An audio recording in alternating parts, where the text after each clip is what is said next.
ராஜா தமிழ்மாறன், உங்களிடமிருந்தே தொடங்குறேன். நிறைய பிரச்சனைகள், இஷ்யூஸ், மும்மொழி கொள்கையா இருக்கலாம், தொகுதி மறுசீரமைப்பா இருக்கலாம். ஆனால் முதல்வர் சொல்வது பாஜகவின் பாசிச நடவடிக்கை, அதுக்கு எதிராக இந்திய அளவில் அணி திரளணும், இந்திய அளவில் அணி திரட்டாமல் இந்தியாவை காப்பாற்ற முடியாது அப்படின்னு சொல்றாருன்னா என்ன வியூகம், என்ன திமுக என்ன செய்ய போகிறது? இந்திய அளவில் திரட்ட வேண்டும்னு சொன்னால் அதற்கான நோக்கம் என்னங்கிறது, அதனோட அவசியம் என்ன ஏற்பட்டிருக்குதுங்கிறத புரிஞ்சுக்கிட்டா மட்டும்தான் இந்த நோக்கத்தை மற்ற மாநிலங்கள் இந்தியா முழுவதும் எடுத்துக்கொள்வார்களா அப்படிங்கிறத நம்ம புரிஞ்சுக்க முடியும். இரண்டு முக்கியமான பிரச்சனைகளை இப்போ நம்ம எதிர்கொண்டுகிட்டு இருக்கோம். ஒன்று நேஷனல் எஜுகேஷன் பாலிசி. இந்த நேஷனல் எஜுகேஷன் பாலிசியில் இருக்கிற காம்ப்ளிகேஷன்ஸ் என்ன அப்படிங்கிறது வெறும் மொழி பிரச்சனை மட்டும் அல்ல, அதில் இருக்கக்கூடிய இன்னும் பல்வேறு பிரச்சனைகள் இருக்கிறது. அதனால்தான் நம்மளுடைய முதலமைச்சர் தெளிவாக சொன்னாங்க, எந்த சூழ்நிலையிலும் என்இபியை நாங்கள் ஏற்க மாட்டோம், 2000 கோடி அல்ல 10,000 கோடி கொடுத்தால் கூட நாங்கள் ஏற்க மாட்டோம்னு சொல்லி நம்மளுடைய முதலமைச்சர் அவர்கள் தெளிவாக சொன்னாங்க. அதற்கு ஒரு பெரிய உதாரணத்தை நான் சொல்ல விரும்புகிறேன். அதுக்கு முன்னாடி இன்னொரு விஷயத்தை நான் சொல்ல விரும்புகிறேன். தமிழ்நாட்டினுடைய அரசு, திராவிட மாடல் அரசு, is a proven government. Dravida model இன்னைக்கு இந்தியா முழுவதும் ஒரு பெரிய எடுத்துக்காட்டாக இருந்துகிட்டு இருக்கு. இவரை விட்டால் வேறு யார் இந்த அறைகூவலை விடுக்க முடியுங்கிறத உறுதியாக சொல்லி அவர் எடுத்திருக்கிற நோக்கம், இன்னைக்கு நேஷனல் எஜுகேஷன் பாலிசியை ஏற்க மாட்டேன்னு சொன்னதுக்கு 2 பெரும் காரணங்கள் இருக்கின்றன. ஒன்று, மொழி திணிப்பு. நாங்கள் 3 மொழிகள் கொடுக்குறோம்னு சொல்கிறாங்க, அதில் ஆப்ஷனலாக நீங்கள் செலக்ட் பண்ணிக்கலாம்னு சொல்கிறாங்க. அதில் ஒரு முக்கியமான பதிவை இந்த நேரத்தில் நான் வைக்க விரும்புகிறேன். நேஷனல் எஜுகேஷன் பாலிசி இதில் இருக்கக்கூடிய ஷரத்தை ஒரு 2 விஷயம் மட்டும் படித்து காட்டிட்டா தான் அதனோட முக்கியத்துவம் என்னங்கிறது நமக்கு புரியும். இவர்கள் ஹிந்தியைன்னு சொல்லிட்டு இருக்கிறது, சமஸ்கிருதத்தை நேரடியாக நுழைக்கிறார்கள் என்பது இந்த ஆவணங்களை பார்த்தால் உங்களுக்கு தெளிவாக தெரியும். 4.16 அவர்கள் சொல்வது, ஏக் பாரத் ஸ்ரஸ்தா பாரத் எனும் தொடக்க முயற்சியின் கீழ் செய்கைப்பாட்டில் பொதுவான ஒளியியல் அறிவியல் முறையில் ஏற்பாடு செய்த நெடுங்கணக்கு எழுத்துகள் மற்றும் கையெழுத்து முறை, அவற்றின் பொது இலக்கண கட்டமைப்புகள், சமஸ்கிருதம் மற்றும் பிற செம்மொழிகளிலிருந்து அவற்றினுடைய சொற்களஞ்சியத்தின் மூலங்கள், ஆதாரங்கள், அத்துடன் அவற்றின் வளமையான இடை, செல்வாக்குகள் மற்றும் வேறுபாடுகள் ஆகியவற்றில் தொடங்கி இந்திய பெருமொழிகள் பெரும்பாலானவற்றின் குறிப்பிடத்தக்க ஒற்றுமை பற்றி கற்றுக்கொள்வார்கள். மற்ற மொழிகளுடைய ஒற்றுமையை பற்றி கற்றுத்தரன்னு சொல்லும் பொழுது சமஸ்கிருதத்தை கிட்டத்தட்ட கட்டாயம் ஆக்கின மாதிரி. இந்த இடத்தில் எனக்கு என்ன கேள்வினா, இப்ப தமிழகம் தொடர்ந்து ஒரு நெடுநாள் சண்டை, அது சமஸ்கிருதத்திற்கு எதிரான பண்பாட்டு திணிப்புன்னு சொல்லி சண்டை போட்டிருக்கிறாங்க, மும்மொழி அது இந்தி திணிப்புக்கு எதிரான போராட்டத்தை நடத்திய வரலாறு தமிழ்நாட்டிற்கு உண்டு, தமிழகம் எதிர்க்குது. நீங்க அகில இந்திய அளவில் அணி திரட்டணும் அப்படின்னா யார் கை கொடுப்பாங்க? இது ரொம்ப முக்கியமான விஷயம். நீங்க இதுல நீங்க ரொம்ப முக்கியமா நீங்க பார்க்க வேண்டியது இருக்கு.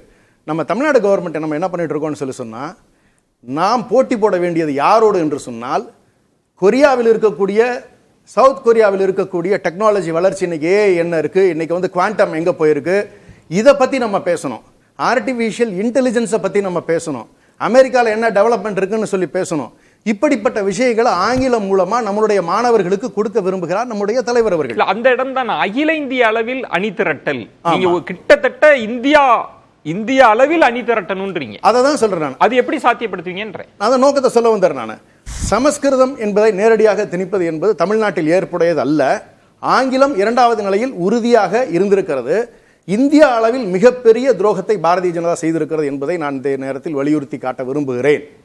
வெறும் 10% மக்கள் மட்டும்தான் இன்னைக்கு வடநாட்டில் இருக்கக்கூடியவர்கள் ஆங்கிலத்தை படிக்கக்கூடியவர்களாக புரிந்து கொள்ளக்கூடியவர்களாக இருக்கிறார்கள்.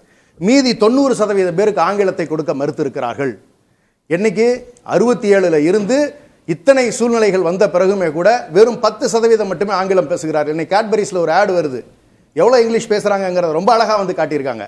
அப்ப இவர்கள் ஆங்கிலத்தை அங்கே அனுமதிப்பதில்லை, இந்த நாட்டினுடைய வளர்ச்சிக்கு அவர்கள் உதவுவதில்லை, இந்த நாட்டை பின்தங்கிய நாடாக வைத்திருப்பதையே விரும்புகிறார்கள்.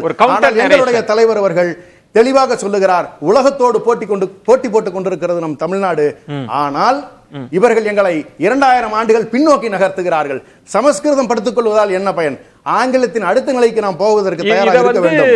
பரப்புரையா இல்ல மாநில கட்சிகள் கிட்டத்தட்ட இந்தியா கூட்டணி கட்சியினரை ஒன்றிணைக்க போறீங்களா? என்ன ஆங்கிலத்தினுடைய அவசியத்தை மற்ற ஸ்டேட்ஸும் புரிஞ்சுக்கணுங்கிறது நாங்க அவசியம் வலியுறுத்துறோம்.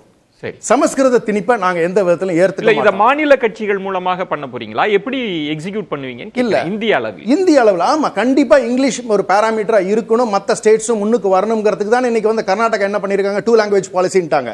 அப்ப English is taken as a priority. Okay. அதே மாதிரி இன்னைக்கு கேரளா அப்படிதான் அந்த ஸ்டேட்ல தான் இருந்துட்டு இருக்காங்க. சவுத் இந்தியன் ஸ்டேட்ஸ் நீங்க எடுத்துக்கோங்க, இன்னைக்கு 7 மாநிலங்கள் இருக்கக்கூடிய தலைவர்களை வந்து அவங்க சந்திச்சிருக்காங்க. எங்களுடைய கட்சியில் இருக்கக்கூடிய முக்கியமான தலைவர்கள் 7 மாநில இருக்கக்கூடிய தலைவர்கள். அது கிட்டத்தட்ட இந்தியா கூட்டணி கட்சியினர் ஒத்திசைவா இதற்கு முன்பு இருந்தாங்க. அதற்போல ஒரு அணி உருவாகிறாதா? அப்படி மட்டும் அவங்க மட்டும் இல்ல, உங்களுக்கு ஆதரவு தரணும்னா இது கிட்டத்தட்ட வந்து மாநிலங்களினுடைய உரிமைகளுக்கு குரல் கொடுத்திருக்கக்கூடிய தலைவர் இவர். ஏன்னு கேட்டுக்கிட்டீங்கன்னா நீங்க நாங்க தெளிவா சொல்றோம், பூர்வ குடிகளுக்கும் வந்தேரிகளுக்கும் நடக்கக்கூடிய ஒரு பெரிய போராட்டம் தான் இது. இதற்கு முதல் குரலை தான் ஸ்டாலின் அவர்கள் கொடுத்திருக்கிறார். மீண்டும் ஒரு முறை சொல்ல விரும்புகிறேன், இது மட்டுமல்ல, இன்னும் ஒரு விஷயம் என்னன்னா, இதுல ஒரே ஒரு விஷயத்தை நான் பதிவு பண்ணிடுறேன். ஒரு விஷயத்தை நான் பதிவு பண்ணிடுறேன், எனக்காக கொஞ்சம் அனுமதி கொடுங்க. நேற்று பேசும் பொழுது தலைவர் ரொம்ப காட்டமா சொன்னாங்க, குலக்கல்வி அறிமுகப்படுத்தப்பட்டிருக்கிறது. இந்த NEP-ல குலக்கல்வி என்பது நேரடியாகவே சொல்லி இருக்கிறார்கள். இல்ல அந்த இடம்ல நம்ம அது ரொம்ப நிறைய பேசியிருக்கோம். இந்த ஒரு பாயிண்ட் நீங்க அவசியம் தெரிஞ்சுக்கணும். இல்ல நம்ம நிறைய பேசியிருக்கோம். இல்ல இந்த ஒரு பாயிண்ட் இதுவரைக்கும் பேசாத விஷயம். இல்ல இதுக்கு என்னுடைய கேள்வின்றது, இந்த தலைப்பு எந்த புள்ளியில் நிற்குதுன்னா, இதற்கு இந்திய அளவில் உங்களுக்கு ஆதரவு கிடைக்கும், உறுதியாக ஆதரவு கிடைக்கும். மாநிலங்களுடைய உரிமைகள்ல பூர்வ குடிகளினுடைய மொழிகள் அளிக்கப்பட்டிருக்கு. அந்த மொழிகளுக்கு குரல் கொடுத்த உடனே எல்லா மாநிலங்கள்ல இருந்துமே எங்களுடைய மொழி அளிக்கப்பட்டிருக்கு தலைவரே, எங்களுடைய மொழி அளிக்கப்பட்டிருக்குன்னு அனைத்து மாநிலங்களும் இந்த தலைவர் சொன்ன விஷயத்தை ஏத்திருக்காங்க. இன்னும் ஒரு கருத்து நான் பதிவு பண்ணிடுறேன். கொஞ்சம் காத்துருங்க, மீண்டும் அடுத்து சொல்லலாம்.